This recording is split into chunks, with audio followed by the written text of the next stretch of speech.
اللہ فرماتے ہیں بھائی محمد صلی اللہ علیہ وسلم نے جو دعویٰ کیا ہے نا کہ میں اللہ کا نبی ہوں تو یہ سچا دعویٰ ہے، کیونکہ اگر یہ نبی نہیں ہوتے اور یہ دعوے کرتے تو اس سے بڑا جرم پھر دنیا میں کوئی ہو نہیں سکتا، اور اتنے بڑے مجرم کو ایسے پنپنے نہیں دیتا کوئی۔ یہاں بات پھر مرزا قادیانی کی آ جاتی ہے کہ اس نے بھی تو نبوت کا دعویٰ کیا، اس کو کیوں پنپنے دیا؟ اس پر میں کئی دفعہ بیان کر چکا ہوں کہ اللہ نے اس کو پنپنے نہیں دیا ہے، ٹھیک ہے نا۔ ابھی وقار زکا کا جو مناظرہ ہوا نا قادیانیوں کے ساتھ، اس میں وہ جو ختم نبوت کے مولانا صاحب تھے بار بار قادیانی کی کتاب پڑھ پڑھ کے پیش کر رہے تھے کہ اس نے یہ کہا، اس نے یہ کہا، اس نے یہ کہا۔ میں اکثر ایک بات کہتا ہوں کہ قادیانی اس پہ تو بحث کرتے ہیں کہ عیسیٰ علیہ السلام زندہ ہیں یا نہیں ہیں، ان سے یہ بولنا چاہیے کہ تمہیں عیسیٰ علیہ السلام کے زندہ ہونے نہ ہونے سے کیا کرنا ہے؟ اگر فرض کر لو کہ وہ زندہ نہیں ہیں، فرض کر لو کہ آخری محمد صلی اللہ علیہ وسلم آخری نبی نہیں، نقل کفر فرض کر لو، تو اس پہ بات کرو کہ مرزا غلام احمد نبی تھا یا نہیں تھا۔ یہ ضروری تو نہیں ہے کہ نبی اگر بالفرض آخری نبی نہیں ہے تو پھر مرزا نبی ہے، سمجھ میں آ رہی ہے بات؟ بھئی یہ ضروری تو نہیں ہے نا۔ کسی شخص کو یہ ثابت کرنا کہ میں نبی ہوں اس کے لیے اتنا کافی نہیں ہے کہ نبی آ سکتا ہے، یہ ثابت کرنا پڑے گا کہ آ بھی سکتے ہیں اور میں آیا ہوں۔ دیکھو حضرت عیسیٰ علیہ السلام آخری نبی تھے؟ نہیں تھے، تو اب ان کے بعد کوئی بھی اٹھ کے دعویٰ کرے گا کہ میں نبی ہوں تو مان لیں گے، اور دلیل وہ یہ دے کہ عیسیٰ علیہ السلام آخری نبی نہیں تھے لہذا میں نبی ہوں۔ او بھائی اگر حضرت عیسیٰ آخری نبی نہیں تھے تو پھر آپ کے نبی ہونا کیسے ثابت ہوتا ہے؟ آپ کو تو الگ سے دلائل نبوت کے دینے پڑیں گے، اور نبوت سے پہلے شرافت کے دینے پڑیں گے۔ ابھی وہ مناظرے میں بھی یہی مولانا صاحب کہہ رہے ہیں کہ دیکھو یہ مرزا نے یہ لکھا، یہ لکھا، کہہ رہے ہٹاؤ اس کو، عیسیٰ علیہ السلام بتاؤ آسمان پہ زندہ ہے یا نہیں ہے۔ تو میں دل چاہ رہا تھا میں ادھر سے گھسوں، میں یہیں سے نا ان کے مناظرے میں گھس کے میں اس کو بولوں ابے تو عیسیٰ علیہ السلام سے تو نے کیا کرنا ہے بھائی؟ یہ بحث کو طول دینا ہے نا بلا وجہ۔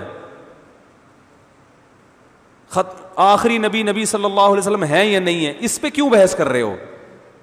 آخری نبی ہونے سے مرزا کا آخری نبی نہ ہونے سے مرزا کا نبی ہونا تھوڑی ثابت ہوگا۔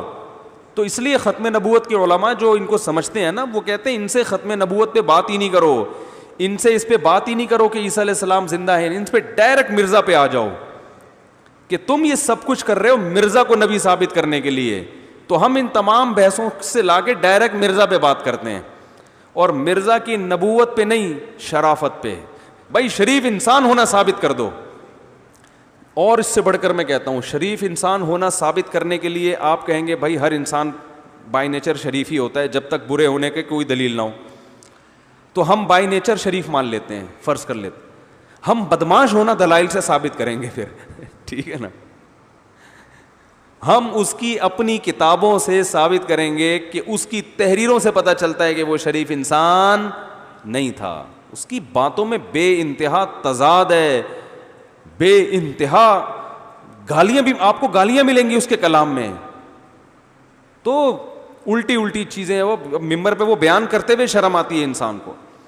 تو اس لیے اللہ نے پنپنے دیا نہیں ہے، اللہ تعالیٰ نے ایسا بنا کے چھوڑا ہے کہ اگر کوئی تحقیق کرنا چاہے نا، دودھ کا دودھ پانی کا پانی ہو جائے گا۔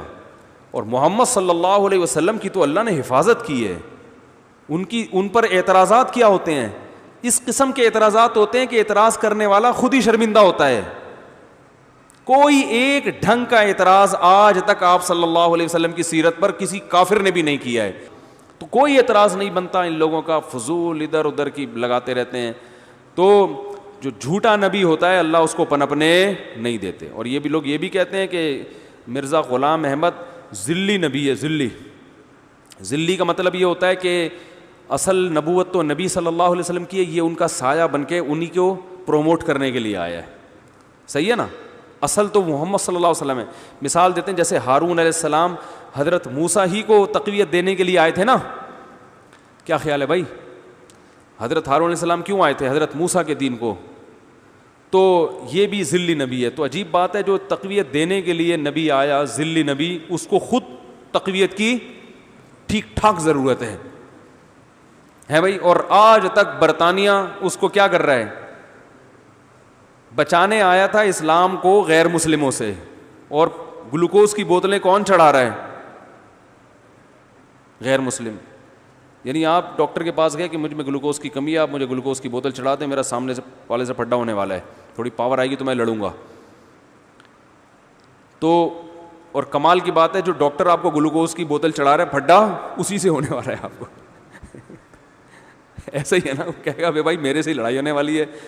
وہی ہے نا, ایک ہوٹل پہ گیا ایک آدمی, کہنے لگا بھائی ذرا ایک بریانی لے کر آؤ.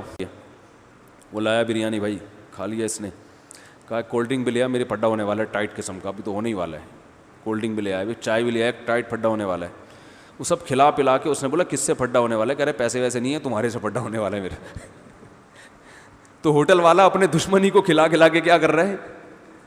تو عجیب بات ہے, اسلام کی دفاع کے لیے آپ آئے تھے اور آپ کو خود اپنے دفاع کی ضرورت اس وقت سب سے زیادہ ہے. کوئی اسلامی ملک, کسی اسلامی ملک میں آپ پنپنے کے لیے پنپنے کا موقع نہیں مل رہا آپ کو. ہر اسلامی ملک نے کافر قرار دیا ہوا ہے, پابندیاں لگائی ہوئی ہیں. ملیشیا میں گیا, وہاں بھی قادیانیوں کا جو عبادت گاہ ہے اس کے باہر بورڈ لگا ہوا ہے کہ یہ خوب خبردار, یہ غیر مسلم ہے, ان کا اسلام سے کوئی تعلق نہیں ہے.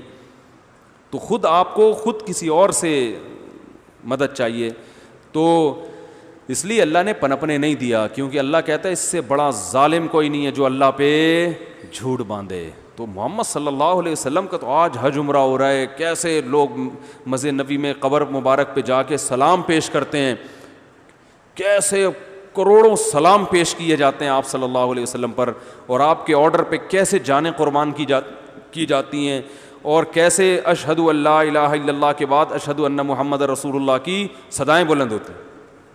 پوری دنیا میں محمد صلی اللہ علیہ وسلم کے سچے ہونے کی جتنی بار ایک دن میں, اور پھر ایک مہینے میں, پھر ایک سال میں, اور پھر 1400 سال سے جتنی بار محمد صلی اللہ علیہ وسلم کا نام فضاؤں میں بلند ہوتا ہے, کسی کا ہوتا ہے بھائی. یہ ہے کہ اللہ فرماتے ہیں کہ اگر محمد صلی اللہ علیہ وسلم ہم پر جھوٹ باندھتے تو ہم ان کو پنپنے نہیں دیتے. پنپنے دیا اللہ نے, اس کی علامت ہے کہ آپ سچے ہیں. اور میں لوگوں سے ایک سوال پوچھتا ہوں, اگر نبی سچے نہیں ہیں تو پھر کون ہے جو اللہ کا پیغام لے کر آیا؟ پھر تو اس کا مطلب اللہ نے بندوں کی ہدایت کے لیے کچھ نازل کیا ہی نہیں ہے. پھر کوئی بھی نہیں ہے جس نے اللہ کا پیغام دیا ہو. پھر اس کا مطلب اللہ نے لوگوں کو ایسے ہی چھوڑ دیا کہ اخپل طریقے سے زندگی گزارو. اخپل طریقہ سمجھتے ہیں, پشتو میں کہتے ہیں اپنے طریقے سے. اللہ نے گویا پیدا کر کے چھوڑ دیا, اخپل طریقے سے زندگی گزارو. تو یا تو اسلام درست ہے یا پھر اخپل طریقے سے زندگی گزارو, بس. ٹھیک ہے نا. اور ظاہر ہے یہ ہو نہیں سکتا کہ جو مرضی کرتے رہو, کوئی پوچھنے والا نہیں ہے, کوئی لا نہیں ہے, کوئی قانون, خدائی کوئی قانون ہے ہی نہیں ہے, ممکن نہیں ہے. اللہ تعالیٰ سمجھنے کی عمل کی توفیق عطا فرمائے.